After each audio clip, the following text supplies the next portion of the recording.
municipal, vamos dar a palavra ao nosso diretor, Fernando Magalhães, ao diretor do Museu Nacional de Arqueologia, Dr. António Carvalho, ao promotor do festival, Dr. Luís Raposo, e ao vice-presidente da Câmara Municipal de Almada, Dr. João Covaneiro. Uma salva de palmas!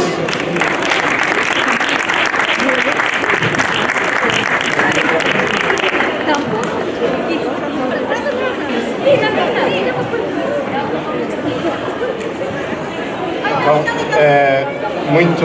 muito boa tarde a todas e a todos. Só para muito brevemente dar algumas palavras, quero naturalmente cumprimentar a senhora vereadora que veio até a Almada para receber esta passagem de testemunho, cumprimentar a direção do colégio, todos os professores, as famílias, os meninos e meninas, todos os trabalhadores do colégio e todos aqueles que fazem parte desta fantástica comunidade educativa, dando nota que aquilo que nos junta hoje aqui, a possibilidade de contarmos histórias, é de alguma forma aquilo que deu sentido e forma à humanidade que somos. O homem começou muito cedo na sua história a contar histórias e elas foram um bocadinho o repositório da experiência humana, a maneira como víamos o mundo, a maneira como víamos aquilo que nos rodeava e a maneira como explicávamos as coisas que ainda não entendíamos. Ainda hoje as histórias servem um bocadinho para isso. Quando à noite uma mãe ou um pai contam uma história ao seu filho, estão a ajudá-lo ou à sua filha, estão a ajudá-lo a desenvolver-se e a preparar-se para o mundo em que vão viver, para que aprendam melhor. Quem conta histórias, quem ouve histórias, tem mais ferramentas para lidar com o mundo. Por isso, temos esta dimensão sempre encantatória que tem a questão das histórias e o contar histórias e ouvir contar histórias, mas elas são também uma excelente oportunidade de aprendizagem e, por isso, parabéns a todos aqueles que percebem o potencial educativo das histórias que se contam. Muito boa noite, boas histórias e que se divirtam aqui no nosso Seminário de São Paulo. Muito obrigado.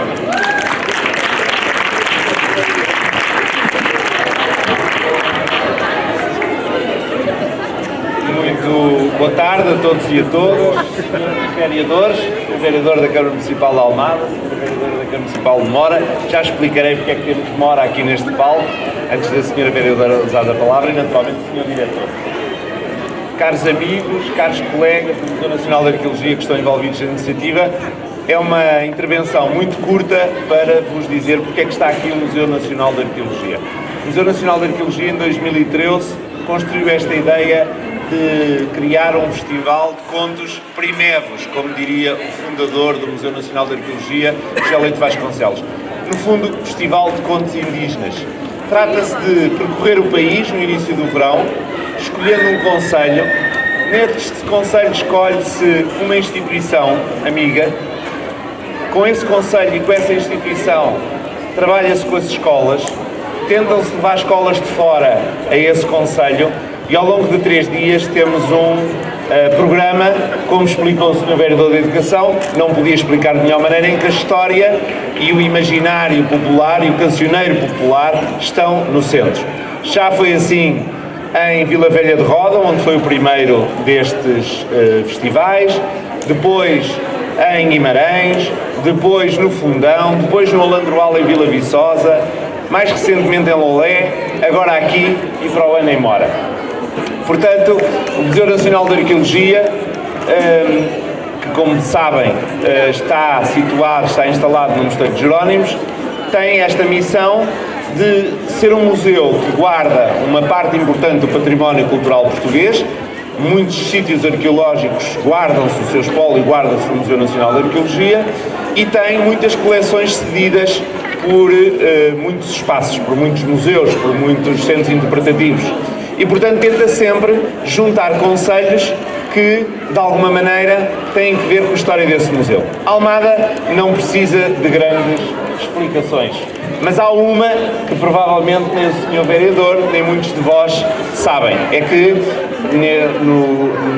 na Escola Frei Luís de Sousa existe um professor muito ligado ao Museu Nacional de Arqueologia, colaborou muito com o Museu Nacional de Arqueologia e, portanto, também por aí há um afeto especial e por isso cá estamos e muito bem a trabalhar com a Almada e com o Frei Luís de Sousa em várias dimensões. Com Mora há o Museu Regional de Megalitismo de Mora, que está junto ao Fluviário de Mora, portanto muita gente já deve ter visto ou visitado ou ouvido falar do Fluviário de Mora e, portanto, entre o Fluviário de Mora e o Museu Regional de Megalitismo de Mora vamos situar, vamos instalar a nossa iniciativa com uma forte componente de envolvimento social como aqui e no território também. Portanto, durante o ano letivo que vai agora começar, a partir de setembro, vamos trabalhar o imaginário, vamos trabalhar o cancioneiro, vamos articular com a sociedade e vamos depois, no verão que vem, como aconteceu este ano, produzir um programa que esperamos que seja um programa que envolva toda a sociedade e toda a comunidade educativa. No fundo, como disse o Sr. Vereador da Educação muito bem, o que queremos é que, através das histórias, haja mais inclusão, mais interculturalidade, haja cidadãos e cidadãs muito melhores, muito mais apetrechados para o futuro. Portanto, esta é a missão do Museu Nacional de Arqueologia, esta é a missão das autarquias, esta é a missão das escolas, é no fundo a missão da família, a missão da comunidade, a missão de todos nós. Muito obrigado a todos pela vossa atenção e obrigado por ter vindo até Almada e sejam bem-vindos em Mora para o ano que vem, mas disso falará a Sra. Vereadora, que lhe passo agora a palavra. Muito obrigado.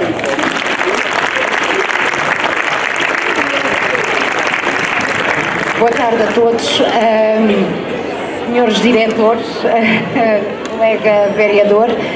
Quero, em nome da Câmara Municipal de Mora, agradecer a forma como fomos recebidas hoje aqui nesta iniciativa.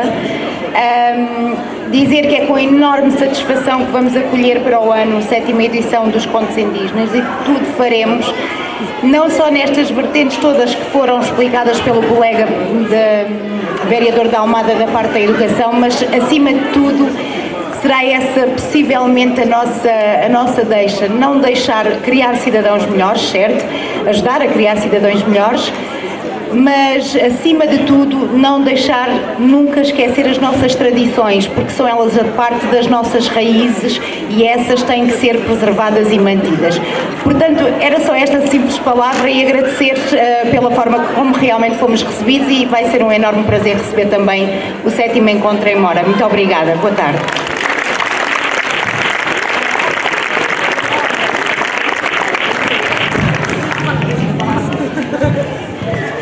Da minha parte, queria antes de mais a todos, apesar de já termos conversado ao longo do dia,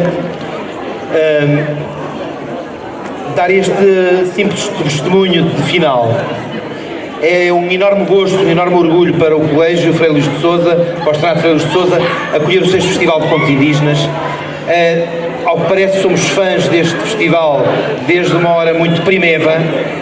De resto, foi o professor José António Costa, diretor do Externato Frei Luís de Sousa, aqui presente até há 3 anos atrás, José António, o que quer dizer que eu levo a tua grave responsabilidade desde há 3 anos, mas foi o professor José António que começou essa tradição no âmbito do Externato Frei Luís de Sousa e acompanhado por um conjunto de professores, entre os quais o professor Miguel Feio, de relação muito próxima e estreita com este Festival de Contos Indígenas, que efetivamente assim tem levado a bom porto um conjunto de nossos alunos que efetivamente eles têm participado. Vila Velha, Guimarães, Lolé, por aí, têm sido sítios para onde temos andado. E Mora, muito em breve, portanto, quanto de perceber. A única coisa que eu queria deixar e que eu dizia aos meninos ontem, quando começávamos, na sexta-feira, digo, exatamente ontem, quando começávamos o conto, é que não há melhor coisa numa história do que alguém para contá-la. Às vezes até de uma história muito pouquinha, pode-se fazer uma história muito grande, dependente daquele que a conta. Porque aquele que a conta consegue vivê-la, passá-la de uma tal forma que ela passou a ser uma grande história por ele. Não é pelo teatro que faz, é porque aquilo passou a ter um grande significado para ele. O que eu lhes pedi, quando iniciaram o Festival dos Contos Indígenas, a todos os meninos participantes, era que tivessem um excelente festival, que ouvissem muitas histórias, que contassem muitas histórias, que aprendessem tantas outras, mas que, acima de tudo, um dia eles pudessem ser os protagonistas de uma história e que essa fosse a história deles. E isso vai ser muito bom, porque é a história de vida deles. Obrigado a todos aqueles que vieram aqui a este Festival de Contos Indígenas. Este campo já esteve hoje a bulular de gente. O facto de termos gerações diferentes levou a que alguns fossem para casa, entretanto, também. Mas aqueles que estamos aqui vamos seguramente acompanhar com muito gosto este modo como os nossos meninos e as nossas meninas prepararam o contar destas histórias. E como diretor do colégio, aos pais que aqui estão presentes, quero deixar uma nunca gasta palavra de muito obrigado por nos ajudarem a escrever, por nos deixarem ajudar a escrever a história dos vossos filhos e das vossas filhas. Para nós, isso é o motivo do melhor que há. Muito obrigado, um beijinho muito grande para todos. Muito obrigado.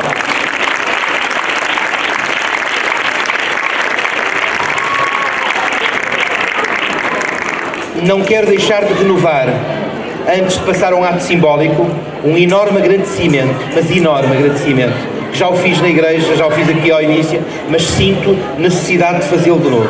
Um enorme agradecimento ao seminário por nos ter disponibilizado este magnífico espaço e um enormíssimo agradecimento aos coordenadores pedagógicos, aos diretores de turma, aos professores, aos colaboradores do Externato Frei Luís de Sousa, que foram incansáveis na organização desta festa. É para mim um motivo mais que muito de satisfação poder ser assim diretor deste colégio, como vão compreender. É facílimo assim, não é? E portanto, deixem-me pedir-vos fiéis a uma enorme salva de palmas para os professores, para os diretores de turma, para os coordenadores pedagógicos, para os senhores colaboradores, senhores educadores, psicólogos da escola. Um muito obrigado e pedir-vos uma enorme salva de palmas para eles, que foram excelentes. E os alunos, o João e a Madalena, são os ótimos apresentadores. Senhora Vereadora, acomete-me a responsabilidade de lhe transmitir o símbolo do 6º Festival dos Contos Indígenas para o 7º Festival dos Contos Indígenas.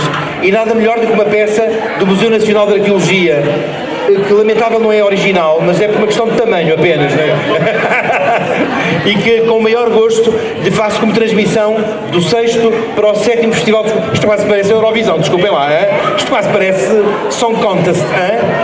E é com o maior gosto que lhe faço esta transmissão, embora nos veremos.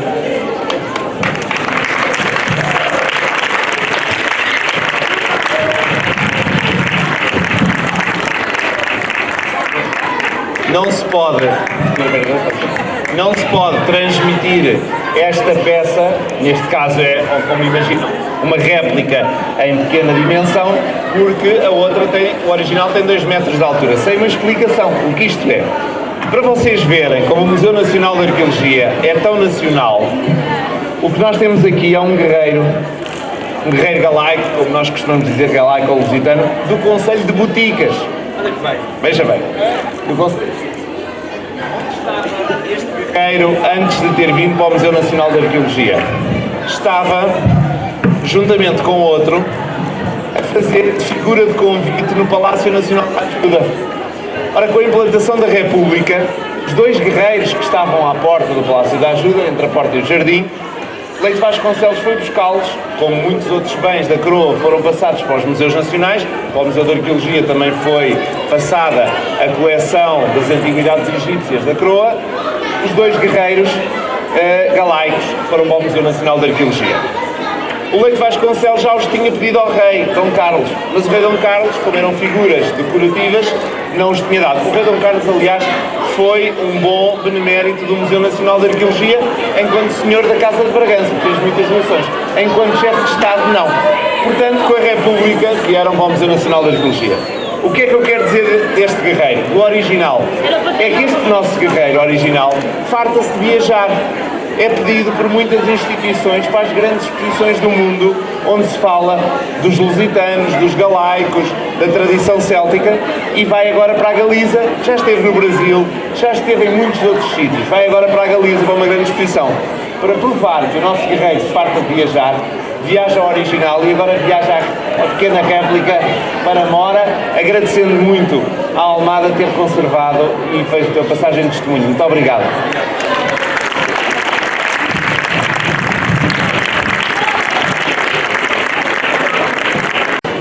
Chamamos agora ao palco o Dr. Mário Antas, da Rede de Clubes de Arqueologia, e as representantes da Escola do Pinhal Novo para celebrarem o protocolo entre Pinhal Novo e a Rede de Arqueologia. Uma salva de palmas.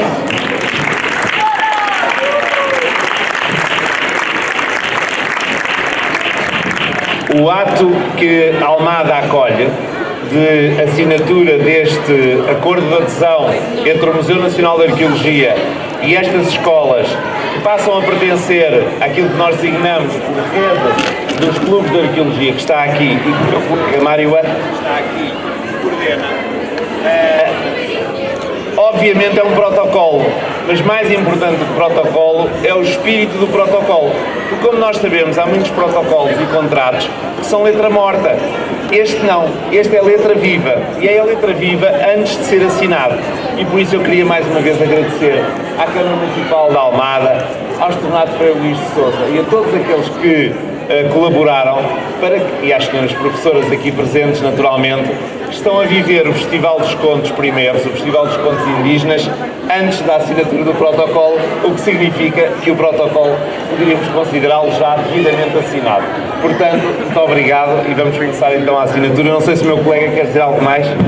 Muito boa noite. Os nossos pequenos contadores de histórias estão impacientes, mas só gostava de salientar o ato. Vão ser duas escolas, neste caso dois agrupamentos, neste caso a Escola Secundária do Pinhal Novo, que vai assinar o protocolo de adesão à Rede Nacional de Clubes de Arqueologia, que é uma rede entre o Museu Nacional de Arqueologia e agrupamentos de escolas, desde o Minho até o Algarve.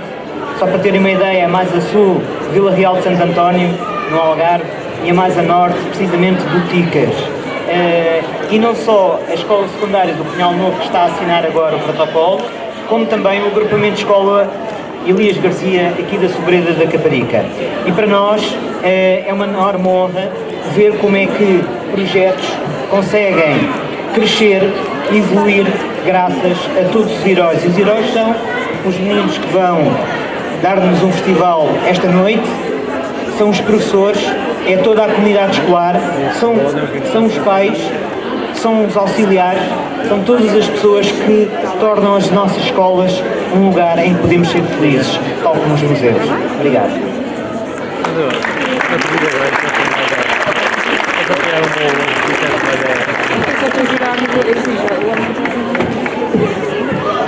Olá, boa noite a todos.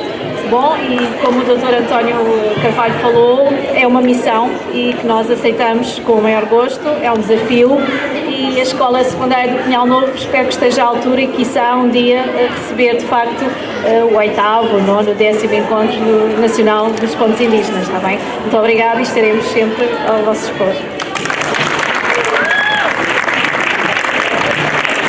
Boa tarde. O agrupamento de escolas Elias Garcia congratula-se com esta assinatura que hoje estamos aqui a fazer, com este protocolo, e estamos dispostos para continuar a articular atividades sempre a favor dos nossos alunos e da comunidade educativa. Obrigada. Obrigada, Museu Nacional de Arqueologia.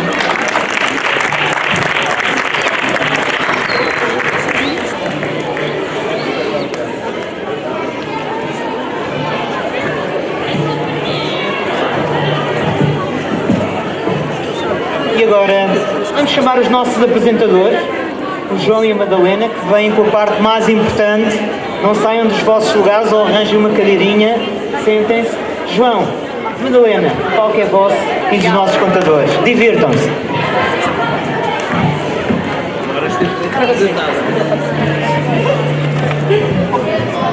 Da minha janela vejo o mundo. Este foi o tema que deu o mote ao Encontro Nacional de Contos Indígenas deste ano. Alunos de várias escolas do Distrito de Setúbal estiveram ontem e hoje a participar em workshops dados por contadores de histórias profissionais aqui no Seminário de São Paulo. Além da promoção e divulgação do nosso património, outro objetivo deste encontro é desenvolver competências ao nível da oralidade, tendo por base a narração de histórias, lendas e fábulas. Antes de iniciarmos, vamos ouvir a declamação de um poema por parte de Maria Gertrudes Novaes. Uma salva de palmas.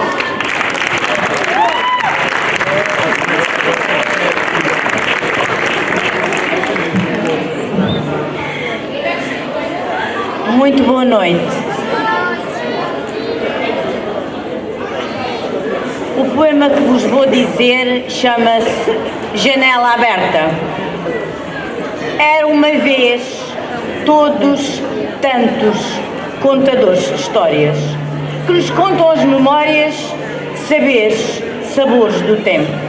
Tempo de continuidade, que nos traz também saudade na procura da verdade. Eu, tu, nós, os outros, quem somos hoje e aqui? Somos meninos crescidos, jovens, temos tudo em nós. Somos gente crente, que está bem presente na vida em construção. Caminhamos na direção do nosso eu, da nossa alma, de uma forma feliz e calma, transmitindo amor e paz. Que queremos? Continuar a sonhar, pensar, reinventar, tornar o mundo melhor, em valores do bem, do belo, do justo. Caminho longo a percorrer, transformar e fazer de mãos dadas em grandeza. Janela aberta ao mundo, aos valores da vida, à inclusão, à diversidade, ao amor, à igualdade. Neste ambiente de magia, em perfeita harmonia, há diálogo sem palavras. Vem da luz do céu, brilha como o sol, é para nós o farol que nos guia. O Tejo, fonte de vida, corre, corre sem fim e inspira vontade de conhecer, de viver e aprender. Em cada contador há verdade e muito amor para partilhar as histórias, escutar os corações, olhos e sentidos despertos. Da minha janela vejo o mundo, com sentimento profundo, queremos abraçá-lo. Abraçando Almada, cidade do mundo, Vitória, Vitória, esta é a poesia da história. Muito obrigada. Muito obrigada.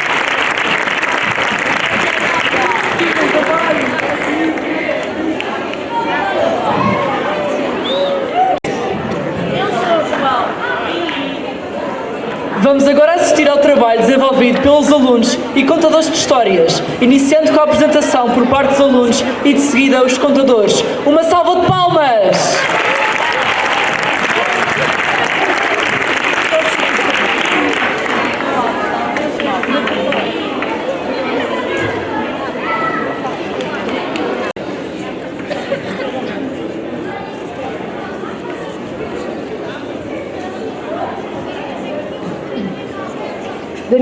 Da minha aldeia vejo quanto da terra se pode ver do universo.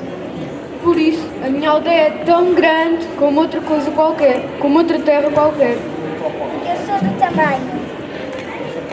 tamanho do que vejo e não do tamanho da minha altura.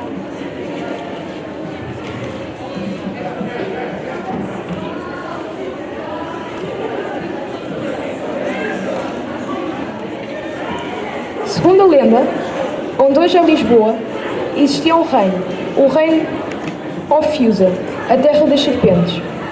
A rainha deste reino era metade mulher, metade serpente, e tinha um ar muito sedutor. Ela tinha o costume de subir ao monte e gritar: "Aqui só eu reino, e ninguém se pode atrever a entrar. Quem entrar aqui morrerá." De facto, ninguém se atrevia a entrar aqui, pois dizia-se que este lugar era amaldiçoado tanto pelos deuses quanto pelos homens. Certo dia, Ulisses, um grande herói, entrou no reino de Ophiusa e para descansar com os seus homens de uma longa viagem. Ele subiu ao mesmo monte onde a rainha das serpentes costumava subir e disse: "Esta será a cidade mais linda de todo o mundo e terá o meu nome, Ulisseia." A rainha, quando viu Ulisses, apaixonou-se perdidamente por ele e ameaçou que se ele não casasse com ela, ele e os seus homens morrerão.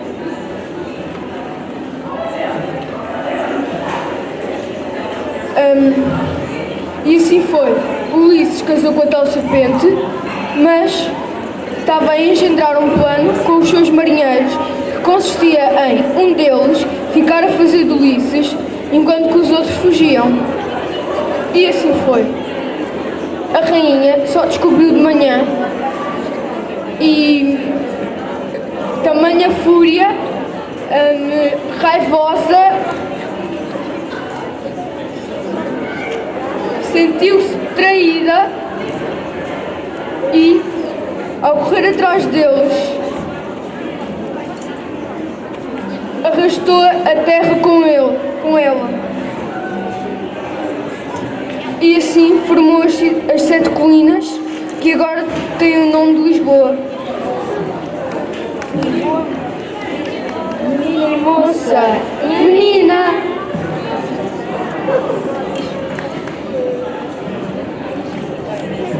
Conta-se em Pai Pires uma lenda romântica, uma história linda de amor entre um guerreiro e uma virgem, na qual entra um valentíssimo guerreiro português, cujo nome é Pai Pires. Esta história passa-se no século XIII, em Lisboa, que nesta altura ainda não estava totalmente conquistada pelos portugueses, e lá havia vários grupos de mouros que assaltavam, roubavam e matavam. Entre eles, o jovem Abu, que queria vingar e recuperar aquelas terras. Desesperado, decidiu juntar um grupo de mouros e foi contra tudo o que era cristão. E um dia decidiu assaltar uma quinta que ficava nos arredores de Almada. O pessoal da quinta fugiu todo, ficando apenas os donos, um velho capitão e a sua filha, que lutaram e até pareciam um regimento. Porém, o jovem Abu e as suas tropas conseguiram vencer e entrar na casa. Pai Pires conseguiu matar todos os mouros e quando ia matar Abu, Alda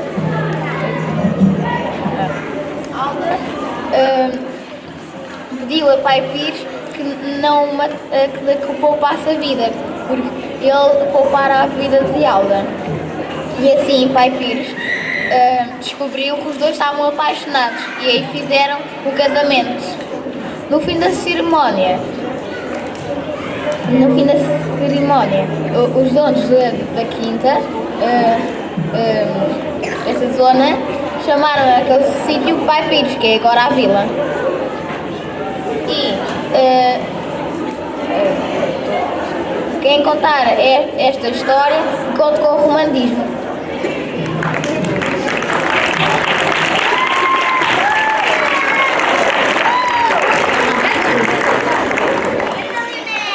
Era uma vez um senhor que tinha 3 filhas e uma mulher. E o negócio correu-lhe mal e ele disse à família que tinha de ir para uma das suas terras. E assim foi. As 2 filhas mais velhas não queriam ir, enquanto que a mulher e a filha mais nova, a bela menina, foram de bom grado. Sempre que o pai viajava, as 2 meninas mais velhas pediam-lhe algo e a bela menina nunca lhe pedia nada. Até que um dia a bela menina pediu-lhe que quando o pai fosse a um jardim, lhe colhesse a flor mais bela que existisse. E numa das suas viagens, o pai subiu a um monte à noite e viu uma luz. Seguiu a luz e viu uma casa grande. Bateu à porta 3 vezes e ninguém respondeu. Então ele e os seus marinheiros abriram a porta e viram que havia comida e comeram. E nisto, ouve-se um barulho distante, se aproximava. E de repente aparece um monstro, feio e assustador, que lhes pergunta o que é que estão a fazer em sua casa. E eles respondem que precisavam de abrigo por uma noite. Então assim o monstro lhes cedeu o abrigo durante essa noite. Na manhã seguinte, o pai da bela menina acorda e vê um belo jardim à sua frente e repleto de flores bonitas e com a olha mais bonita. Então o monstro aparece e diz: "Ah, ladrão, dei-te abrigo e tu vens roubar-me? Então, fizeram um acordo. O pai dava flor à bela menina, mas teria de a trazer ao palácio e assim ficaria rico.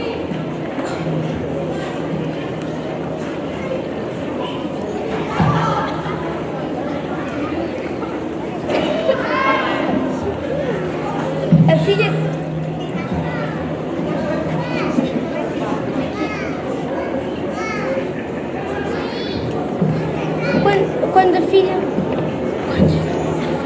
Quando a filha viu a flor, disse: ai, que bela flor! Onde a encontraste, pai? O pai contou-lhe o que tinha visto e a filha disse: leva-me até ele.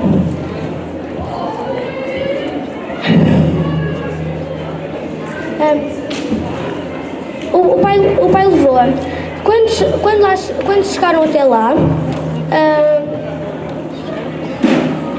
quando chegaram até lá, a menina apaixonou-se pelo bichinho e ela quis ficar lá. Porque quem muito ama, porque quem feio ama, bonito lhe parece.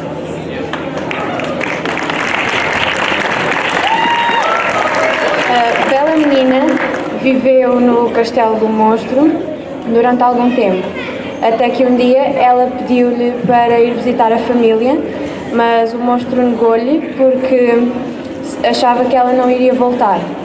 Ela prometeu que ia e voltava em 3 dias. O monstro aceitou, mas disse que se ela não regressasse nos 3 dias, quando chegasse ele estaria morto. A bela menina foi e demorou pouco mais do que 3 dias.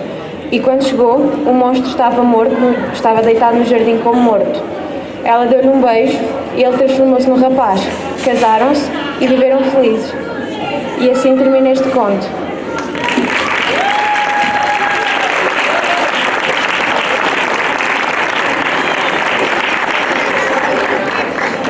Da mais alta janela da minha casa,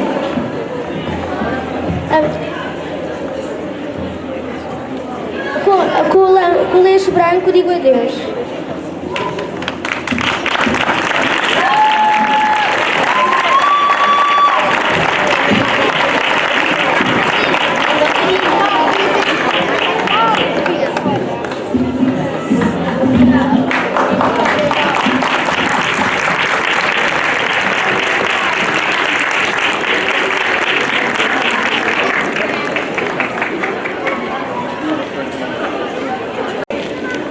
Para termos contos precisamos de um ambiente narrativo.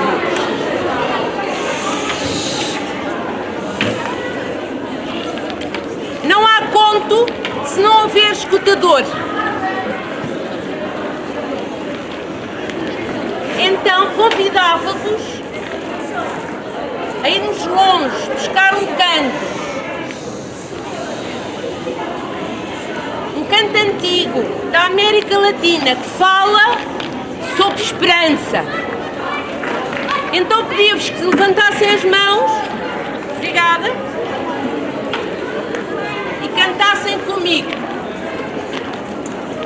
Igueré como um gambá, igueré como um gambé, igueré como um gambá, igueré como um gambé, zumbé, zumbé, zumbé, zumbé, zumbé, zumbé, zumbé, zumbé, zumbé, zumbé. Mais uma vez. Igueré como um gambá, igueré como um gambé, igueré como um gambá, igueré como um gambé. Zumbé, zumbé, zumbé, zumbé, zumbé, zumbé, zumbé, zumbé, zumbé, zumbé. E agora abram o vosso coração à escuta. Porque aqueles meninos fizeram um esforço narrativo enorme e não foram ouvidos. Obrigada.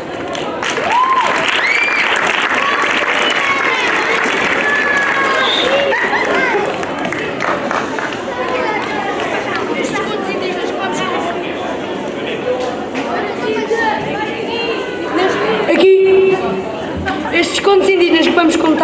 vou estar em direto para a minha avó, que infelizmente não pôde estar nesta noite tão especial para nós.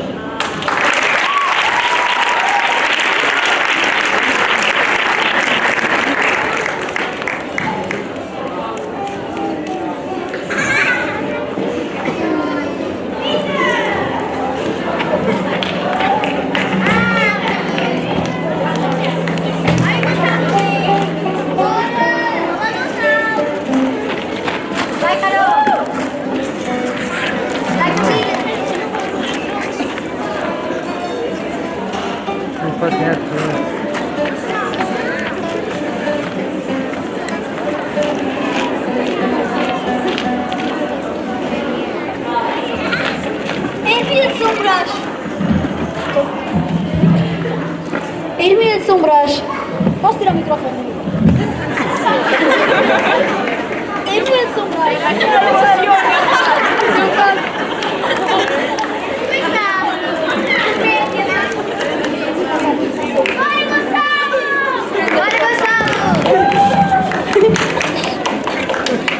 Ermida de São Brás. Já não existe há muitos anos. Agora, para lá irmos, temos que ir à estrada que vai de Palmela à Quinta do Anjo. Após ultrapassar alguns campos, iremos ver algumas pedras sobrepostas e outras acasteladas, que são o que sobra da Ermida. Reza a lenda que vivia por cá um conde. Foi raptado por mouros e levado para os seus territórios do norte da África, onde foi escravizado, obrigado a rodar a mó, dia e noite, noite e dia. A família, num ato de desespero, foi à Ermida rezar pela triste sorte do pai. Nossa Senhora das Mercês atendeu ao pedido e trouxe o pai de volta em grande festa.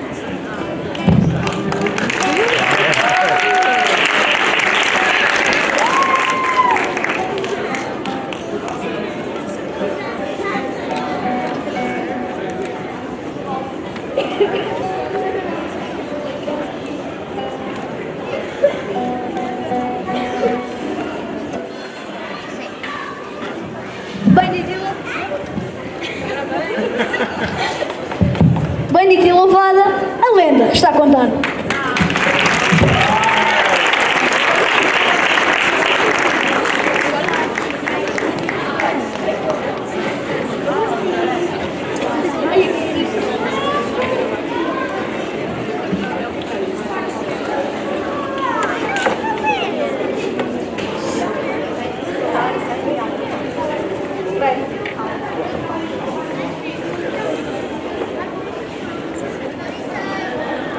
Querem como um gambé, e querem como um gambá, e querem como um gambé, e querem como um gambá. Zumbê, zumbê, zumbê, zumbê, zumbê, zumbê, zumbê, zumbê, zumbê, zumbê. Conta-se do tempo em que os animais falavam. Certo dia, estavam a passar uma má temporada, pois estavam com falta de alimento. Os animais, certo dia, depararam-se com o mar. Tinha umas coisas redondas, de casca lisa e da cor do sol. Senhora, o rei dos animais temos de fazer uma reunião com todos os animais da terra. E quero os possamos do mar, da terra e do ar. Saber o que eram aquelas coisas que estavam mas ninguém sabia.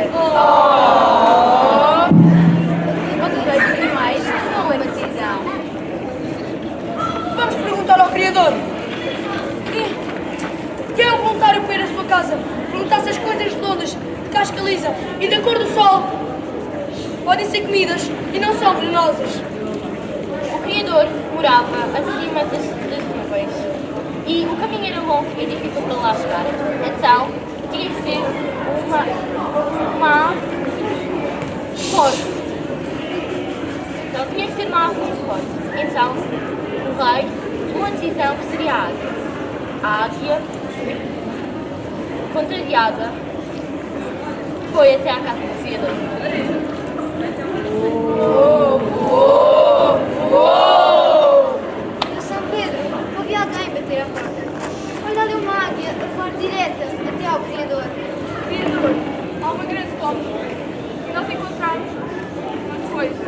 cascalita e da cor do sol. Será que podemos saber? Bem, e o Senhor dos Céus lá disse à águia tudo o que tinha para dizer sobre a tal coisa. E mais. Para te lembrares tudo o que eu te disse, quando passares por uma tempestade, irás baixar a cabeça e cantar para um campo de flores. Iguere como un gambé, iguere como un gambá, iguere como un gambé, iguere como un gambá. Zumbe, zumbe, zumbe, zumbe, zumbe, zumbe, zumbe, zumbe, zumbe, zumbe. A águia fez tudo, menos o que o Criador disse. E quando chegou junto do rei dos animais, não se lembrava de nada. O rei voltou a pedir um voluntário, mas ninguém se ofereceu. O moço foi o escolhido, por ser um dos animais mais bonitos da terra, e com maior sabedoria, embora muito contrariado, lá voou até ao Criador. Ouvi novamente alguém bater à porta do céu. Olha ali o moço a voar diretamente até ao Criador. Criador, creio que já sabes que há uma grande fome no mundo. E nós, animais, encontramos umas coisas redondas, casca lisa e da cor do sol, penduradas no ar. Podemos comer? O Senhor dos Céus lá disse tudo ao moço, e mais. Para te lembrares de tudo o que eu te disse, quando passares por um campo de flores, irás baixar a cabeça. Iguere como un gambé, iguere como un gambá, iguere como un gambé, iguere como un gambá. Zumbe, zumbe, zumbe, zumbe, zumbe, zumbe, zumbe, zumbe, zumbe, zumbe. Hoje fez tudo, menos o que o Criador disse. E quando chegou junto do rei dos animais, não se lembrava de nada. Os animais fugiam com fome. O rei voltou a pedir um novo voluntário e, desta vez, uma ave vinha comprido, com umas asas muito compridas, ofereceram-se a executar a terra. Todos ficaram admirados. Pois era um passarinho muito querido e, certamente, ligado a uma viagem, cheia de boa vontade, voou até ao Criador. Assim que a ave bateu à porta do céu, São Pedro não olhou de relance e não a viu. Simplesmente ouviu uma voz a dar-lhe os guantinhos.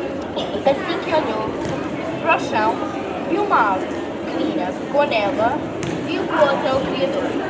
A pequena ave disse: Criador, pode ajudar-nos. Já sabe que há uma grande fome no mundo e nós encontramos as coisas redondas, de casca lisa e da cor do sol. Podemos comer? E eu olhei para a pequena ave e disse: na terra as coisas estão cheias, surdas e mudas! Bem, e o Senhor dos Céus lá disse ao passarinho o que queria dizer sobre a tal coisa e mais. Lembraste do que eu te disse? Quando passares por tempestade, irás abaixar a cabeça e cantar no campo. Iguere como un gambé, iguere como un gambá, iguere como un gambé, iguere como un gambá. Zumbe, zumbe, zumbe, zumbe, zumbe, zumbe, zumbe, zumbe, zumbe, zumbe. O passarinho fez tudo o que o Criador disse. Baixou a cabeça, cantou para as costas e quando chegou para o rei dos animais, voou e disse: Rei dos animais, aquelas coisas redondas, de casca lisa e da cor do sol, chamam-se laranjas e matam a fome e a sede. Isso eram todos os animais. E então, qual é o teu nome? Sou passarinho sem nome. A partir de hoje, irás te chamar Beija-Flor. Contam os mais antigos que ainda hoje, pela luz que surge da noite, se ouve o canto dos animais para agradecer aquele dia. Iguere como un gambé, iguere como un gambá, iguere como un gambé, iguere como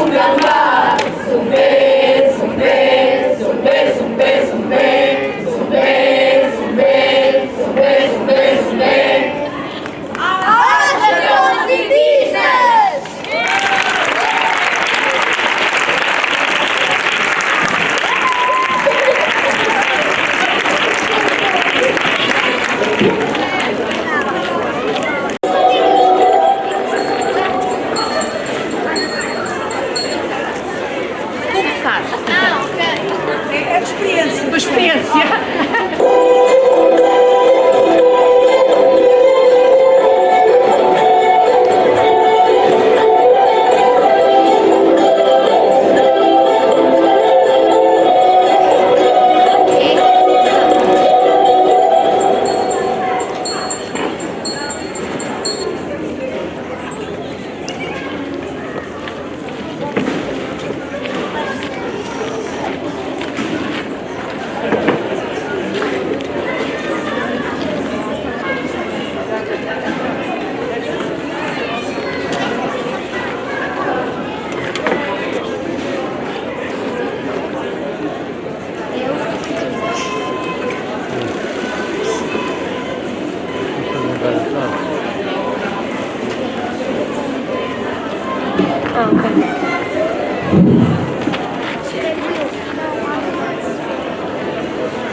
Era uma vez.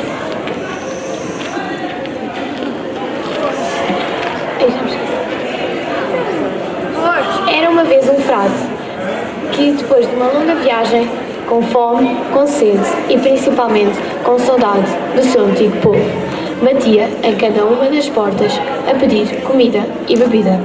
Uma vez bateu numa porta de um lavrador, que lhe abriu a porta e não lhe deu nada. Simplesmente fechou a porta e ficou à escuta. Naquele momento, o frade pega na pedra e diz: "Eu vou fazer um caldo com esta pedra." O lavrador, que estava à escuta, fica curioso e desafia-o a fazer. O frade pede uma panela para fazer a sopa e eles dão uma panela. Para fazer a sopa precisava de água, então pediu água e lá eles deram na água. Para aquecer a água precisava de meter a panela ao lume, então pediu para meter a panela ao lume. Então eles deixaram-lhe entrar pela sua cozinha e meteram a panela ao lume. Para dar sabor à sopa precisavam de azeite, então ele pediu azeite e lá meteu o azeite. E provou. Estava insonso, então pediu sal para meter na sopa. E provou outra vez. Estava delicioso. O lavrador e a mulher ficaram espantados e foram logo a correr experimentar a sopa. Provaram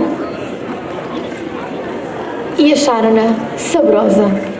Naquele momento, o lavrador lembrou-se de, em pequeno, que o seu pai lhe contava histórias sentado à lareira, comendo sopa. E contou uma das suas histórias, que, onde hoje se vê o castelo de Sesimbra, existia uma povoação celtibera, cujo nome se perdeu. Nessa povoação vivia um velho tirano. Ninguém gostava dele, pois tinha criado o direito da pernada. Esse consistia em que cada mulher que se casasse na sua povoação tivesse que dormir a primeira noite com ele. Ninguém gostava dessa lei. Um jovem rapaz chamado Zimbra e a sua namorada chamada Maris amavam-se. Tanto que se amavam, decidiram casar. Ao casarem-se, tinham que formar o direito de pernada. Como não queriam, tentaram aboli-lo. Zimbra, como conhecia a cidade como a palma da sua mão, sabia de uma praia que não pertencia aos domínios do velho tirano. Então, assim, no final do casamento, chamou a povoação toda para ir para a praia. E assim foi. O velho, quando já estava a fazer-se de noite, achou estranho a Maris nunca mais ter chegado. Então, mandou os seus guerreiros irem à procura dela pela cidade. Não a encontraram, então lembrou-se da praia onde poderiam lá estar. E estavam lá todos. O velho tirano tentou matá-lo. Ao não conseguir matá-lo, as outras povoação, como eram mais, mataram-no. E assim se deu Sesimbra, a cidade que é hoje. Depois de ouvirem a história, o lavrador e a mulher levantaram-se e foram buscar um chouriço e uma couve e colocaram na sopa. O frade pegou num pedacinho de pão, molhou na sopa e comeu. Naquele momento, lembrou-se da sua origem e quis contá-la. Então, começou a contar a sua história. Quando era jovem, fui lavrador. As minhas terras eram muito pouco produtivas e estavam cheias de peceirões. Certo dia, fui a uma romaria na Nossa Senhora da Atalaia. Rezei para que as minhas terras se tornassem mais férteis, pois a minha ambição era ter uma grande vinha.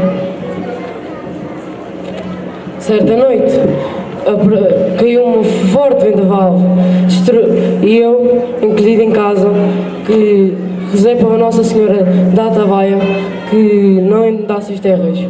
Na manhã seguinte, abri a porta. Quando fui ver, as terras estavam boas, ótimas para ser cultivadas. Agora que as minhas terras já eram férteis e que já podia cultivar a minha tão bela vinha, enquanto esta não desse vinho, iria agradecer a Nossa Senhora da Atalaia que ouviu as minhas preces, entregando-lhe azeite para manter acesa a lamparina. Nossa Senhora da Atalaia deu um novo rumo à minha vida. Então vendi todas as minhas terras e todas as minhas vinhas. Não se vindimei, vindas que eu já vindimei. Não se me dá que outros logrem, ai amor que eu os rejeitei. Não se me dá que me vimem, vinhas que eu já vindimei. Não se me dá que outros logrem, ai amor que eu já rejeitei. A minha vida seguiu um rumo religioso. Foi então que me tornei num frade. E até agora, neste preciso momento, procuro as minhas origens, o meu passado, as minhas tradições, a minha gente.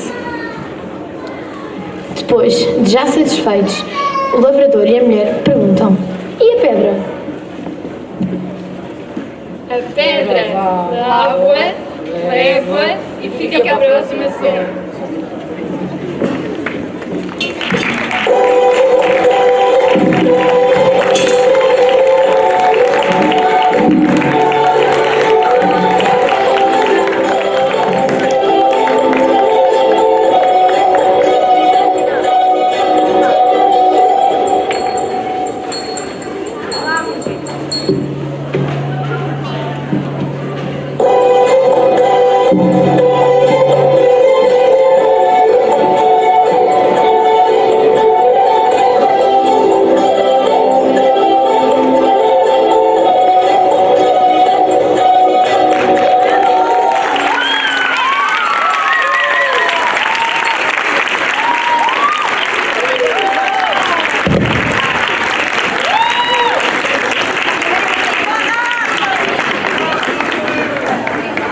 Da minha janela vejo o sol, vejo a lua e vejo o céu. Vejo a minha família, vejo famílias felizes e vejo pessoas com liberdade para poderem sonhar. Da minha janela eu vejo o mundo.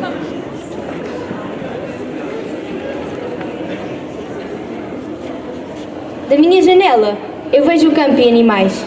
Da minha janela eu vejo amigos e família. Da minha janela eu também vejo o sol, eu também vejo a lua, eu também vejo as estrelas. Da minha janela eu vejo sonhos. Da minha janela eu vejo o mundo.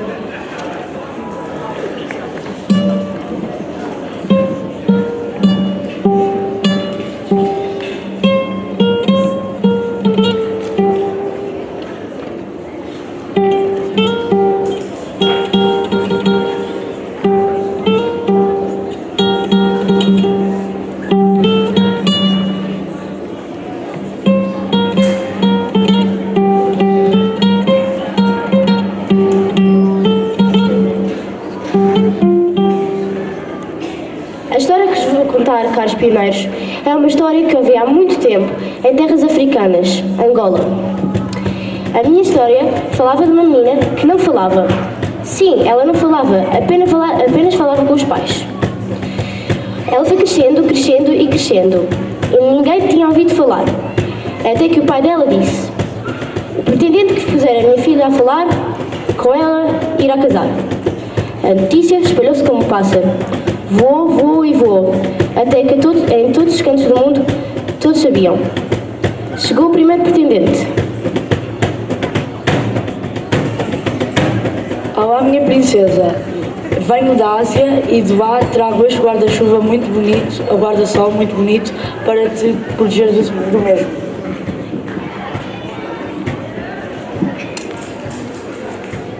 Entre os pretendentes havia um bobo. Minha querida princesa, comigo eu trago este divertido objeto, a minha alegria, para o teu casamento alegrar. Havia também uma aia. Minha bela princesa, eu vim de terras bem distantes apenas para trazer esta rede, para te proteger dos insetos mais perigosos desta terra. Até havia um contador de histórias. Minha querida princesa, eu, um contador de histórias, trago-te hoje a minha felicidade e a minha arte de contar histórias. Aqui tens um instrumento que podes contar histórias, sapos, rãs e até de feiticeiros. Mas nenhum pretendente fazia a princesa falar. Até a mãe a tentou animar. Qual é a coisa, qual é ela, que ao entrar em casa põe-se logo à janela? Mas nada fazia a princesa falar. Até que um dia, um pretendente, montado a burro, trazia lindos tecidos. Ninguém da vila tinha reparado no burro, nem no homem. Apenas a princesa olhou para ela, levantou-se e riu. O homem começou...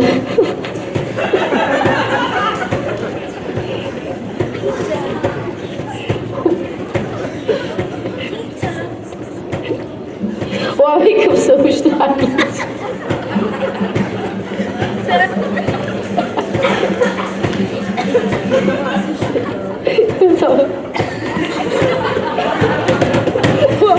Eu sei. O homem mostrou os seus lindos tecidos.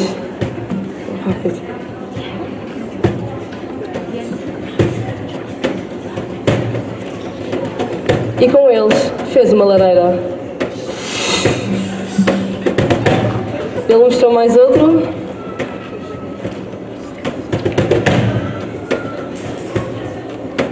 E mandou para a lareira. E quando ele ia mostrar o terceiro tecido, o mais lindo de todos, a princesa disse: Não! Não queres esse pano? Esse é o pano mais...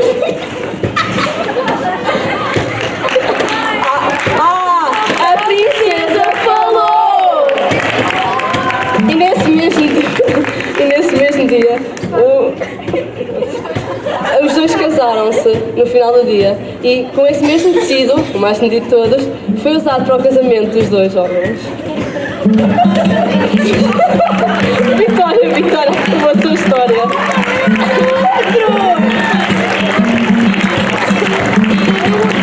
Obrigada.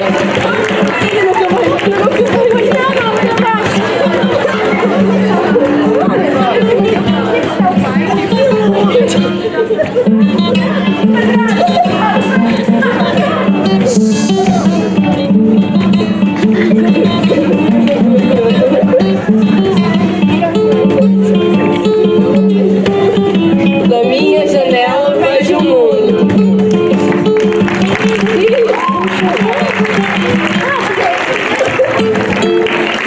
Já que já falámos da história de um burro, agora vou-vos contar uma história sobre dois burros. Um carregava sal e o outro carregava esponjas.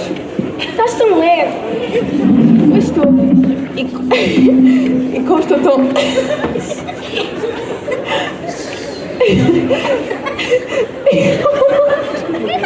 E como estou tão leve, conseguiremos atravessar este rio, porque sei que também o vais conseguir enfrentar. Tens a certeza? Sim, vai correr tudo bem, vamos. Os dois burros decidiram atravessar o rio. Primeiro foi o burro de sal, que conseguiu ultrapassar. Estou tão leve. E depois foi o burro das esponjas, que soube se afogou. Moral da história. Devemos pensar antes de agir. Ainda não acabou.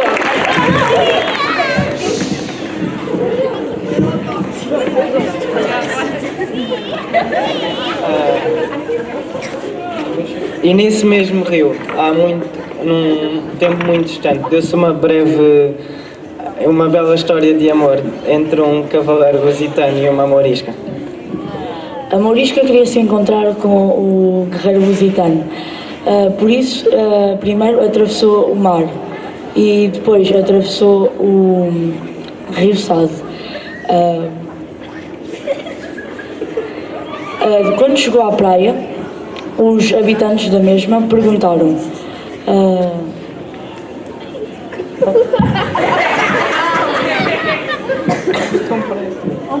Oh mulher, como chegaste até cá? Ora, mar até cá. Mar até cá? Marateca! E esta é a lenda da Marateca. Acabou. Perto desse rio, passeava, trabalhava arduamente uma formiga. Trabalhava arduamente. Perto desse rio, trabalhava arduamente uma formiga ao som do canto de uma cigarra. Tendo a cigarra em cantigas folgado todo o verão, achou-se em penúria extrema na tormentosa estação. Amiga, prometa a fé de animal pagar-te antes de agosto os juros e o principal. A formiga nunca dá, nunca empresta, por isso junta. No verão em que lidavas, eu cantava noite e dia, a toda a hora. Cantavas, pois agora dança. E acabou.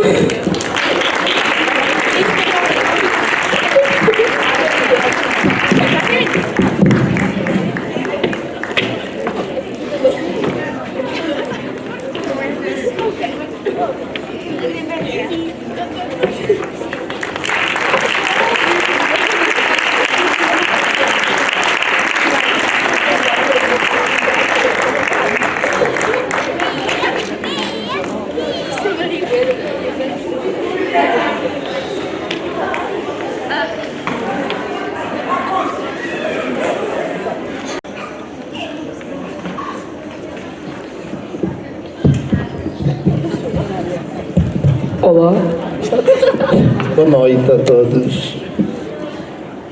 Eu sou Arsénio Neto, sou presidente da Associação da Comunidade Angolana em Almada. Eu sou Marta Freitas e sou do Externado Feliz de Sousa. Eu sou Mafalda Bento e sou do Externado Feliz de Sousa. Eu sou Isabel da Almeida e sou da Escola Secundária do Pinhal Novo.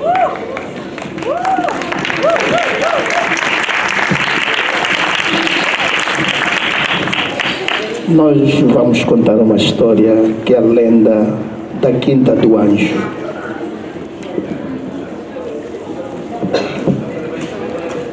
Reza a lenda que por altura do século um anjo armado com uma espada, provavelmente São Miguel, terá feito uma aparição numas terras junto à Serra do Louro. Nesse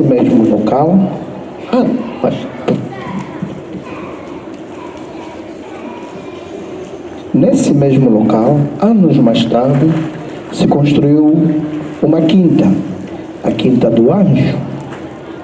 Junto a essa mesma quinta, terá nascido uma aldeia que desceu a serra e se tornou a vila que se conhece pela mesma economia. De acordo com esta mesma lenda, nessa sua aparição, o anjo terá abençoado uma fonte com lago que aí existia, salvaguardando as suas águas de uma tentativa de envenenamento por parte do diabo, conferindo-lhes assim propriedades curativas. Incitados por estas rumores e pelas riquezas que daí poderiam advir, muitos exploraram esse lago até à sua extinção, sempre sem sucesso. Creem alguns dos mais antigos que este rumor foi apenas um engodo para desviar as atenções da verdadeira missão do anjo São Miguel. Conta-se então que o anjo teria na verdade aparecido para trazer um objeto de valor inestimável, tendo este ficado entregue à guarda da Ordem dos Templários, que, por aquela época, montavam arraiais na zona de Palmela. O propósito era que tal objeto fosse protegido a todo o custo por esta ordem. Com o passar dos tempos e com a suposta extinção da Ordem dos Templários, em 1312, a proteção desse objeto foi-se sedando. A história passou a lenda e as informações da sua existência, paradeiro, perderam-se fatalmente. Numa escavação relativamente recente, em Castro de Chibanos, revelou-se uma pista que levantou a possibilidade da ainda existência e consequente recuperação desse objeto. Os cavaleiros da Ordem, caso de extinção ao falecimento dos guardiões, deixaram uma pista. Pista essa, deixada como uma referência a um local próximo daquele que se acredita ter sido escolhido pelo anjo para a sua próxima aparição. Mais uma vez, vários oportunistas tentaram a sua sorte para desvendarem o que de verdade terá acontecido naquele local. E uma nova romalia levou milhares à Quinta do Anjo.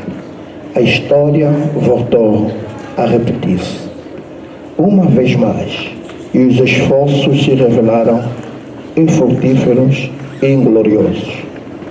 Diz quem sabe, quem não é qualquer alma que consegue aceder ao mistério oculto entre o anjo e os templários.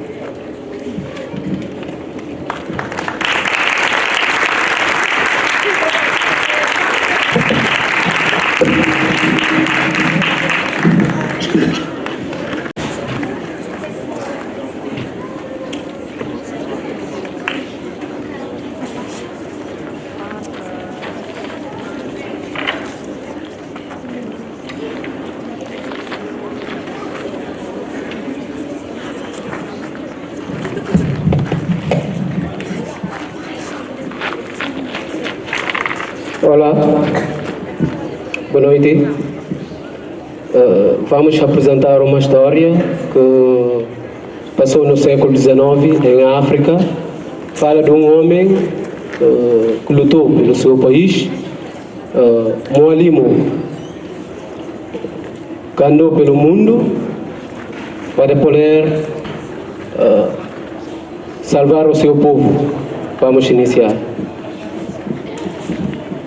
Mwalimu era um homem de uma família muito pobre, mas mesmo muito, muito pobre, e vivia num país ainda mais pobre. O país tinha uma sociedade muito desorganizada, as pessoas não falavam entre si e não havia hospitais, escolas, não era um bom país. Então, Mwalimu decide que queria melhorar o país, decide que queria começar a ter orgulho do seu país. Então decidiu começar a estudar para melhorar. Mas ele estudou e não adiantou de nada. Então decidiu viajar pelo mundo para escrever num papel tudo o que os outros países tinham que faltava no seu. Mwalimu saiu apenas com uma caneta e um papel. E foi nesse papel onde ele apontou tudo o que o seu país precisava. Dos 53 países da África, ele demorou 15 anos a percorrer os 53.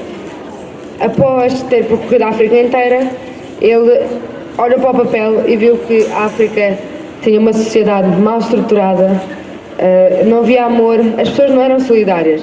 Os olhos das pessoas transmitiam guerra e as pessoas morriam de fome e não tinham onde morar.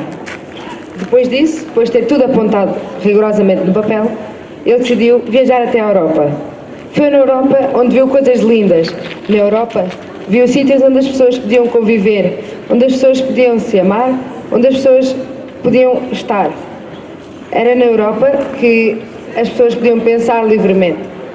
Os olhares dos europeus transmitiam paz, transmitiam amor. Na Europa, as infraestruturas eram de alta qualidade. E depois de ter tudo apontado no papel, ele decidiu viajar até a América e até a Ásia. Mas não foi assim tão fácil. Ele demorou muito tempo na sua jornada. Após ter tudo escrito no papel, ele decidiu voltar ao seu país. Quando finalmente voltou ao seu país, ele começou logo a pensar como é que ele iria implementar as coisas que vira. Como é que ele iria ensinar aos outros aquilo que tinha aprendido. E onde? Seria num parque, no mercado, no meio da rua? Ele, quando foi dormir, sonhou. E nesse sonho, apercebeu-se a resposta.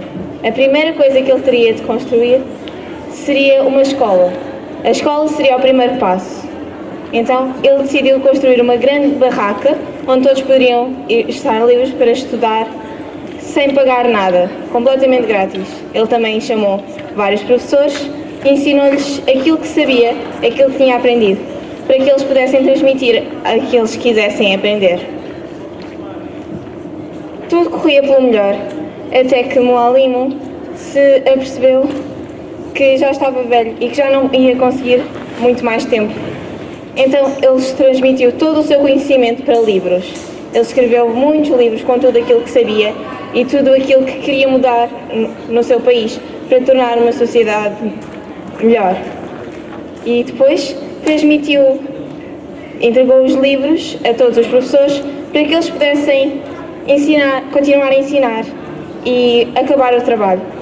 Quando ele morreu, o seu povo fez uma estátua em sua homenagem. E ao longo dos anos conseguiram fazer tudo aquilo que Mualimo tinha planeado.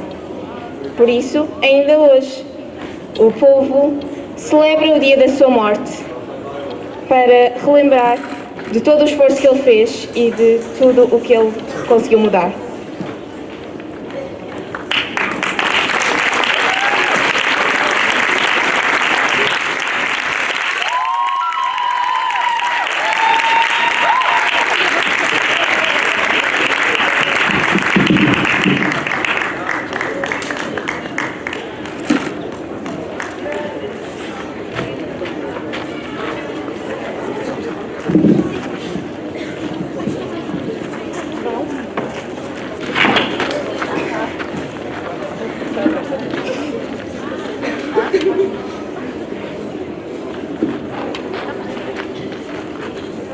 Antes de nos despedirmos de todos, não podemos deixar de fazer um agradecimento especial, mais uma vez, ao Seminário da Almada, nomeadamente ao reitor e nosso capelão, o Padre Rui Gouveia,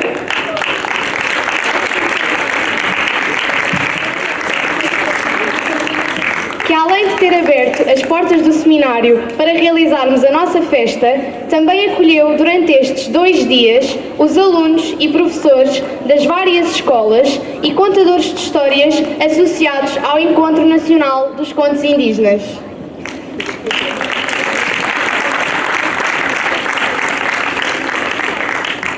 Esperemos que tenham gostado da nossa festa. Obrigado pela vossa presença. Desejamos a todos umas boas férias.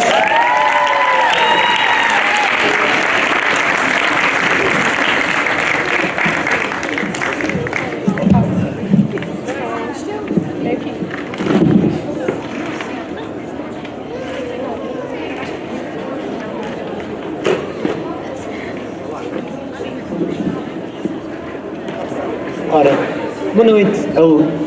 A nossa noite vai longa, mas antes de irmos todos embora, eu gostava de chamar ao palco todos os contadores de histórias e contadoras de histórias para virem aqui, juntamente aqui à nossa festa, juntarem-se a nós e agradecermos. Sim. Agradecermos, venha, porque eles vão contar-nos ainda umas pequenas histórias antes de irmos embora, não é? Porque não queremos ir embora para já, pois não? Então, quem é que agora vai começar? Será a Joaninha? Sim, começas tu, Joaninha? Muito bem. Muito bem. Não, ficou.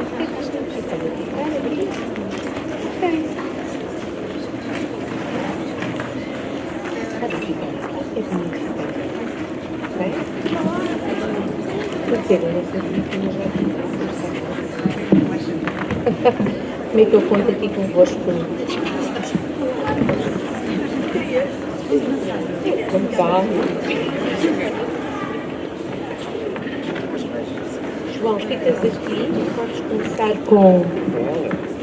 Ah, está bem, mas estás aqui, eu começo, não, bora. Isto é uma tribo, é como uma tribo, todos colaboram. Então...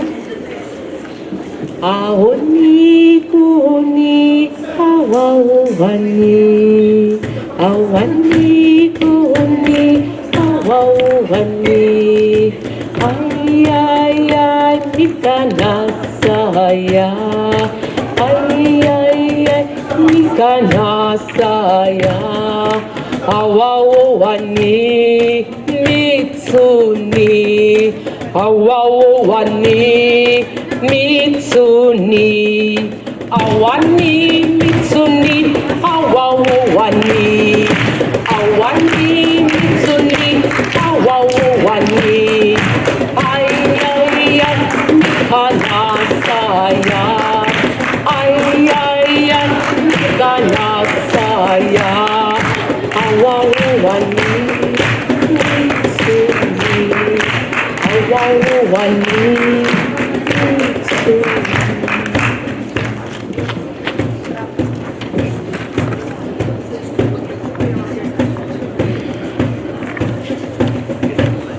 No princípio dos tempos, um homem sentou-se sozinho, encharcado numa profunda tristeza. Então, os animais chegaram-se e perguntaram: Homem, pede o que desejares, que nós te daremos. Então o homem olhou para todos aqueles animais e ficou admirado. Como é possível os animais irem agora saciar todos os meus desejos? Então, ganhou coragem, ousado, e disse: eu quero ter uma grande visão. Logo voou junto dele um corvo e disse: eu dou-te a minha visão. O homem olhou para o corvo e pensou: aquele comedor de entranhas, mas que é capaz de transformar a podridão em ouro filosofal? E o homem acreditou. Então depois ganhou novamente força e disse: eu quero ter muita força.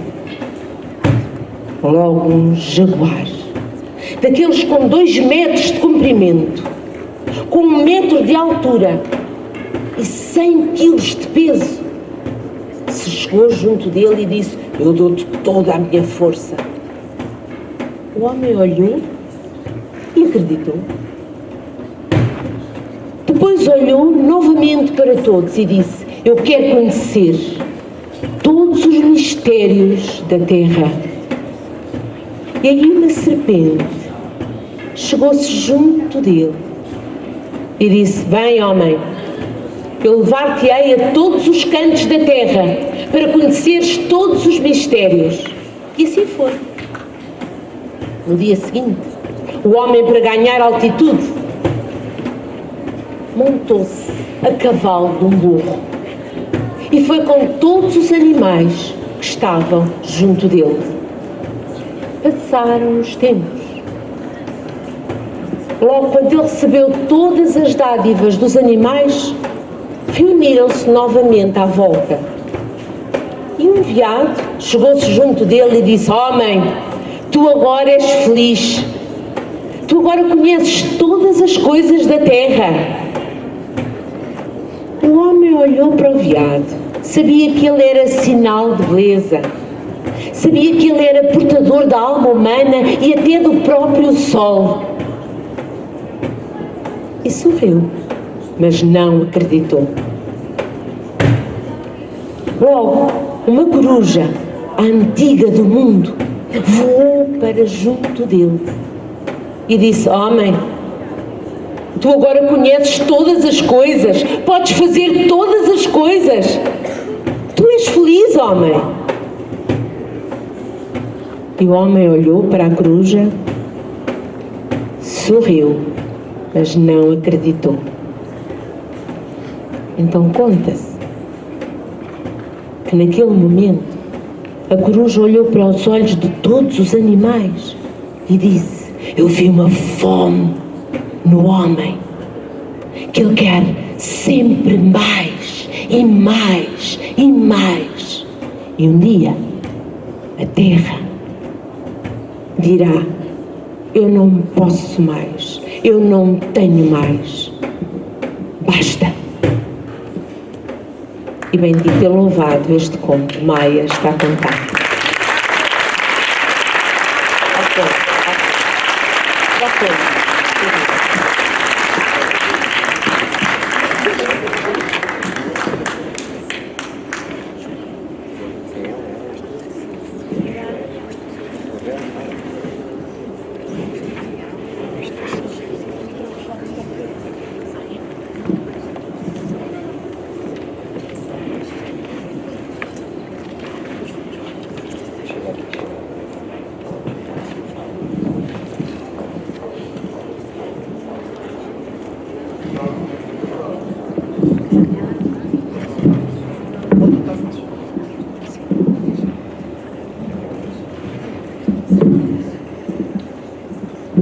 Boa noite. Ainda estão todos. Sim.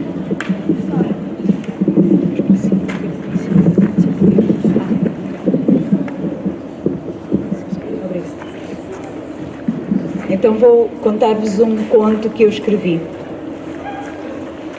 A Fiadeira de Sonhos. No alto da serra, bem lá no alto, existe uma casa redonda feita de pedra e ao lado da casa uma rocha aborregada. Nessa casa mora Mel, uma fada já com muitas vidas. Ela tem a missão de, todos os dias, assim que o sol no horizonte deita o seu último raio, Mel sai da casa e nas mãos leva um pote de mel. Sobe a rocha aborregada e levanta-o e aguarda que cada um de nós, pela noite dentro, pelo sono e pelo sonho, nos deixemos embalar. E pouco a pouco a noite vai escurecendo entre estrelas e o céu escuro. E cada um de nós, embalados pelo sono e pelo sonho, vai deixando subir os sonhos bem alto. Não são os sonhos que sentimos só à flor da pele, são aqueles que descem bem cá de dentro, se misturam e sobem pelo corpo acima, até subir ao alto da montanha. E lá no alto, Mel aguarda com o seu pote, e pouco a pouco, um por um, cada fio vai entrando para o pote. E assim vai passando a noite. E logo que no horizonte desperta o primeiro raio de sol, Mel recolhe-se, leva o pote, entra para a casa de rocha e senta-se, pondo o pote do lado esquerdo. Ao seu lado, 7 pássaros, cada um com a sua função. Então Mel começa a afiar os sonhos. Sonhos de bailarinas, sonhos futebolistas, sonhos de médicos, enfermeiros, computadores. E assim que vai fiando o sonho, vai deixando que o fio passe pelo biquinho de cada pássaro. Pelo primeiro, pelo segundo, pelo terceiro, pelo quarto, pelo quinto, pelo sexto. E quando chega ao 7º pássaro, esse tem a função de abrilhantar cada sonho. Mel acaba de fiar o último sonho. Pega no seu banco e senta-se ao lado do 7º pássaro e começa a fazer novelos. E vai sentindo o sonho abrilhantado. e vai dobando, e vai sentindo que toda a vida é crescer e aprender.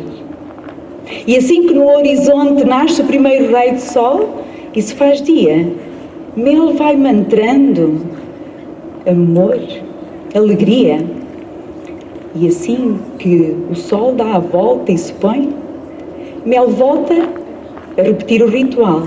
Pega no pote de barro, sobe a rocha aborregada e levanta o pote. E aguarda. Aguarda que cada um de nós se embale no sono e entre pelo sonho. E é assim que cada um de nós vai buscar o sonho que sonhou e vai começando a tecer a vida de cada um, porque a vida é crescer e aprender.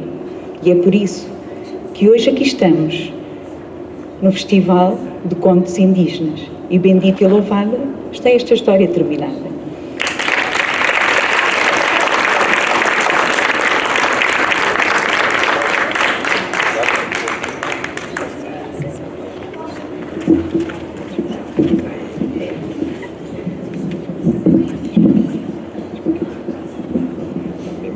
E tem que falar assim, né?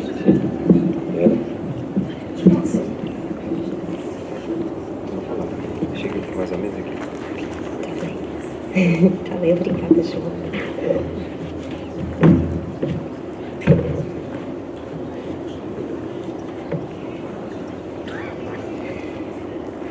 As árvores crescem sós e a sós florescem. Começam por ser nada. Pouco a pouco se levantam do chão, se alteiam palmo a palmo. Crescendo, deitam ramos, e os ramos outros ramos, e deles nascem as folhas. E as folhas multiplicam-se. Depois, por entre as folhas, vão-se esboçando as flores. E então crescem as flores. E as flores produzem frutos. E os frutos dão sementes. E as sementes preparam novas árvores. E tudo sempre a sós consigo mesmas, sem verem, sem ouvirem, sem falarem, sós, de dia e de noite, sempre sós. Há muito tempo, quando ainda os homens e as mulheres não tinham nascido na terra, já os carvalhos tinham brotado e crescido. Nesse tempo reinava Cronos, rei dos deuses e do tempo, o que ninguém destrona e todos devora. Sua esposa Réa estava grávida pela 6ª vez, mas Cronos devorara todos os filhos. Então Réa, desta vez, fugiu para a floresta e deu Zeus à luz debaixo de um carvalho. E aí o deixou, sob a sua proteção. Zeus fez-se adulto, destronou Cronos e, em agradecimento aos carvalhos, tornou-os ainda mais belos, frondosos e fortes. Quando os homens e as mulheres finalmente nasceram na terra e viram aquelas árvores tão belas, tão perfeitas, começaram a adorá-las. Porém, os deuses menores, invejosos, ciumentos, reuniram-se e, com as suas intrigas e as suas mentiras, instigaram os gigantes a destruí-las. E eles vieram, com as suas grandes mãos, tentaram asfixiar as árvores, deixando as marcas dos seus dedos nos contornos das folhas. Mas houve árvores que se fizeram sobreiros, que se fizeram azinheiras e criaram picos nas extremidades das folhas.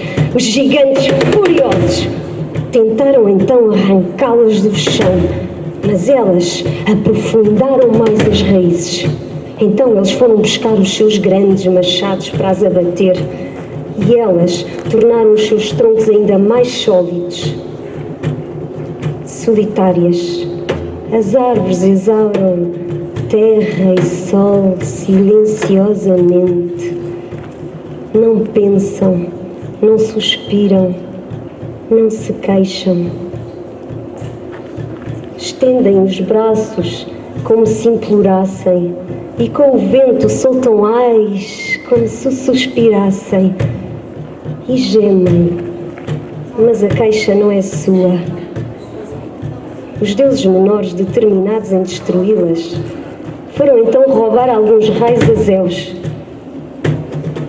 E com eles, os gigantes provocaram um vasto incêndio.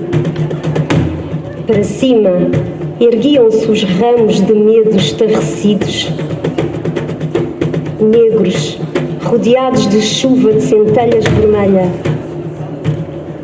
Mas tranquila, iluminando forte a noite, como um gigante cansado à beira da morte, erguia-se a árvore em fogo. E foi assim que as árvores criaram uma pele que as protegia do fogo, a cortiça. Mas os deuses menores, sempre atentos, lembraram-se de ensinar os homens a arrancar-lhes aquela pele. Quando Zeus se apercebeu, mandou chamar Hércules, castigou deuses menores e os gigantes e colocou sob sua proteção carvalhos e azinheiras. E crendo que os sobreiros já não sobreviveriam, deixou-os à sua sorte, sós, sempre sós, nas planícies, nos montes, nas florestas, a crescer e a florir sem consciência. Virtude vegetal, viver a sós e entretanto dar flores.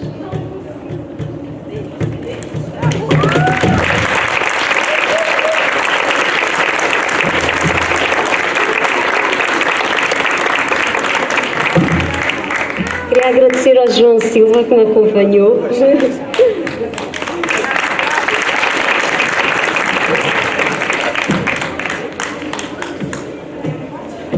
Queres com Podes. Qual é o tempo? É africano? Às vezes. Boa noite. Vou contar um conto um pouco doloroso, mas é histórias africanas que foram passadas de oração em oração.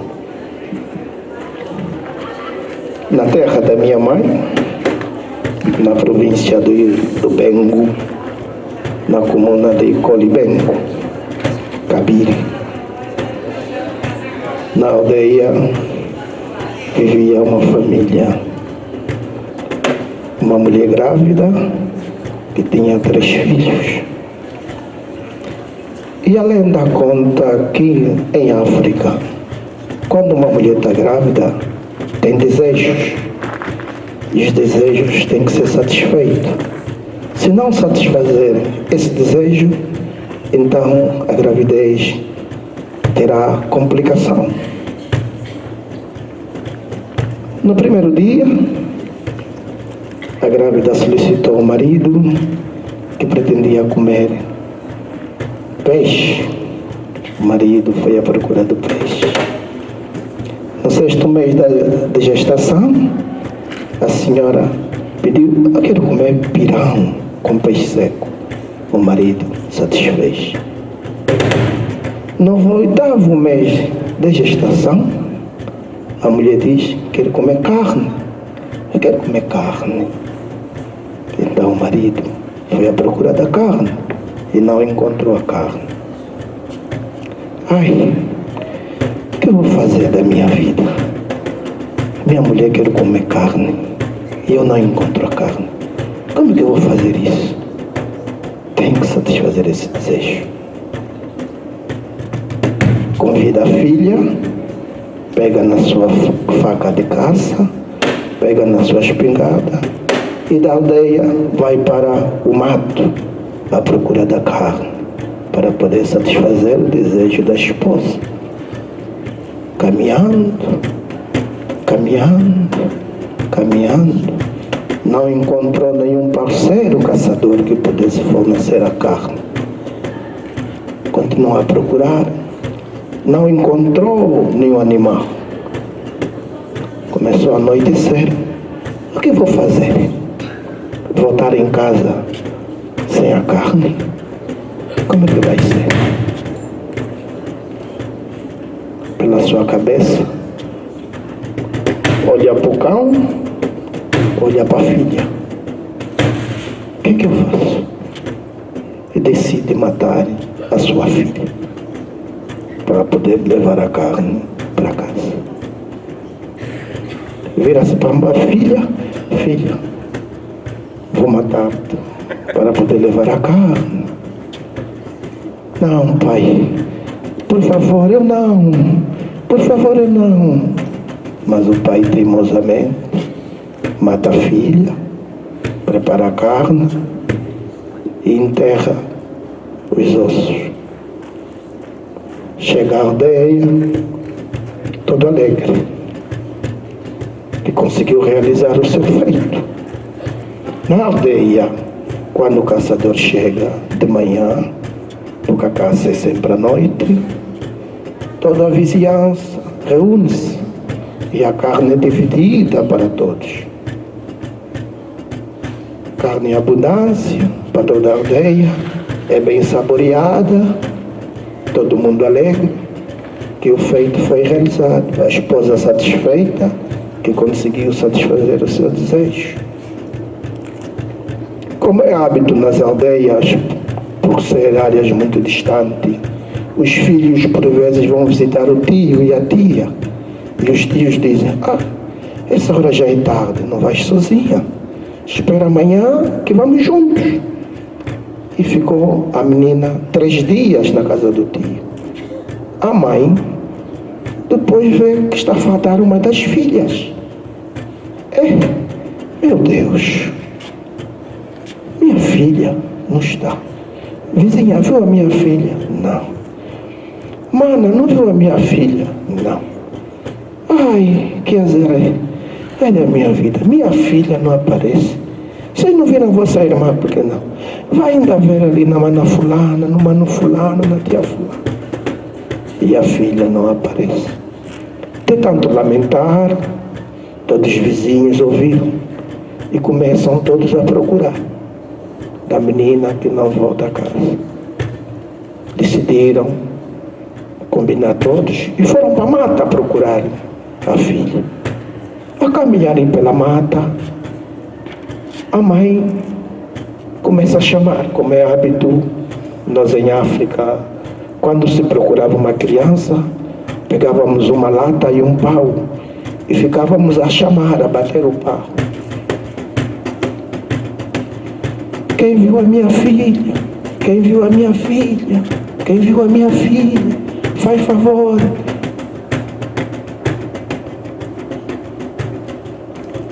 E a mãe perante a mata começou a chamar. Umba! Umba! E a voz do além aparece. Estás a chamar-me? Mãe, aquela carne que você comeu sou eu. E ali o espanto das pessoas. Mamawa Shanong Ivamingo Oshito Wadile Umba Umba. Ai, o quê? Vizinha Shanong Ivamingo Oshito Wadile Umba Umba. A vizinha está me chamando. Aquela carne que você comeu sou eu. No meio da multidão, o padrinho olha e vê que falta alguém que não chamou. Por que nós todos chamamos e o pai não chama a sua filha? Não pode. Vem cá, chama a tua filha também. Se todos estamos a gritar, por que você não grita? O pai, com medo, ai não, chama. Então o pai chama. Umba! Umba! E a voz responde. O pai está me chamando o meu nome? Aquela carne que você comeu sou eu. Eu pedi para o pai não me matar, mas o pai matou-me. E todo mundo assustou. Nós falamos uma coisa, nos respondeu de uma forma. E esta agora, desta forma. Peraí. Repete. Papá wachano, umba.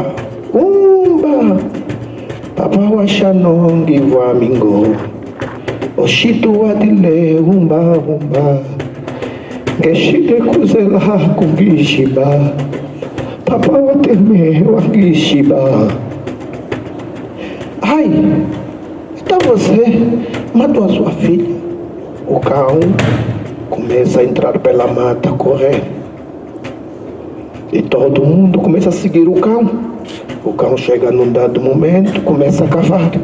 E o povo, quando cava, encontra os ossos da criança. Então você, pai, matou o filho para satisfazer o desejo da mãe. Essa história, como todas as histórias africanas, vem sempre um aviso, tem sempre uma razão de ser. E a razão de ser dessa história veio dizer: por mais vontades, por mais desejos, por mais ambição que nós temos na vida, tudo tem um limite. Nós não podemos satisfazer as pessoas com aquilo que nós não temos capacidade ou possibilidade de fazer. Muito obrigado.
É só mais um bocadinho. Era uma manhã de primavera. Naquele dia, Shakyamuni, o deus dos deuses, passeava-se no paraíso. Andava com passos lentos, tranquilo, e admirava a calmaria do dia. Lá em cima, nem uma única nuvem ensombrava aquele céu. De repente, o seu olhar deparou-se nos raios de sol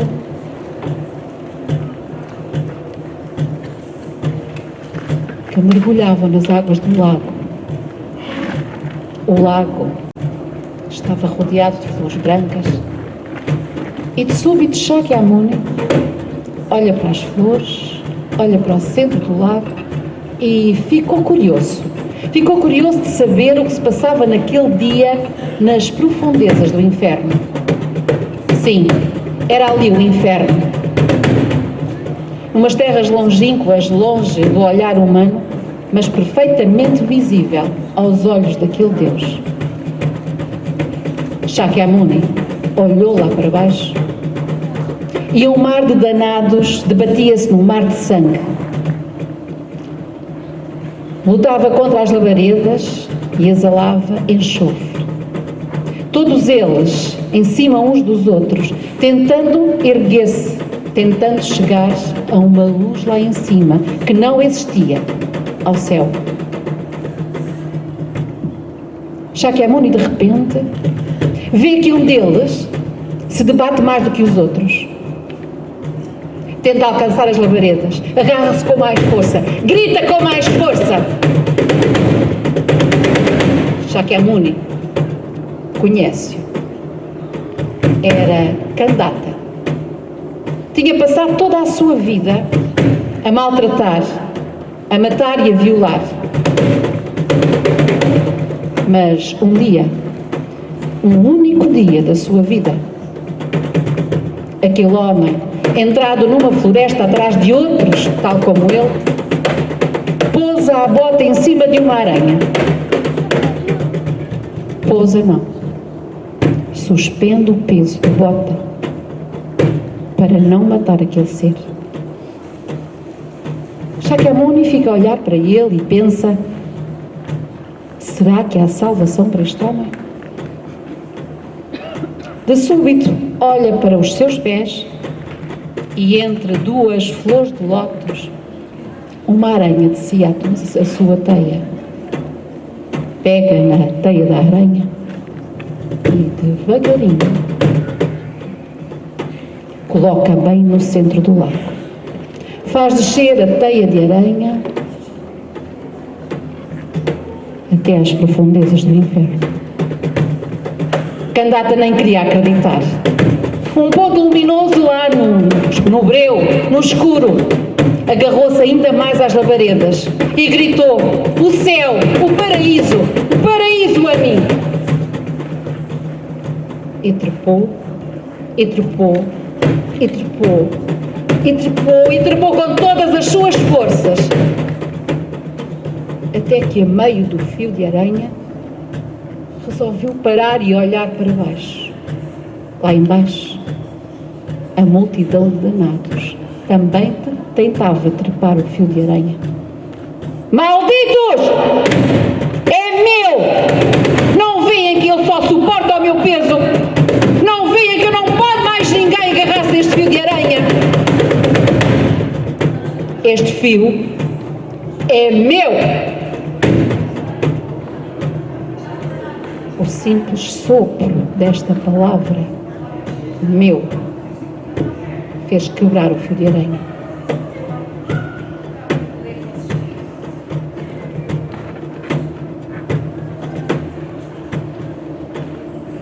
Shakyamuni ficou a olhar para ele. Nada mais podia fazer.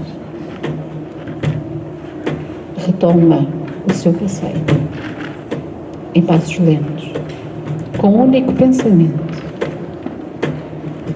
por que quererão os homens salvar-se sozinhos? Era meio-dia no paraíso e lá no alto nenhuma única nuvem ensombrava o céu azul.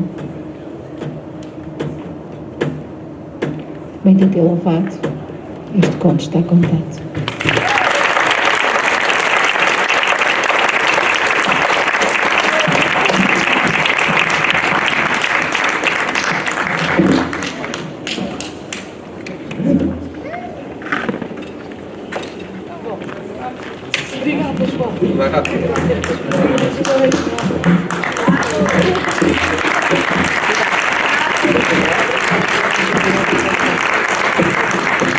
Ora, então, boa noite, estamos mesmo no fim e gostava de chamar então ao palco o diretor do Frei Luís de Sousa. Boa noite. E o diretor do Museu Nacional da Arqueologia. Então, obrigado e até para o ano e mora. Estamos convosco. Adeus.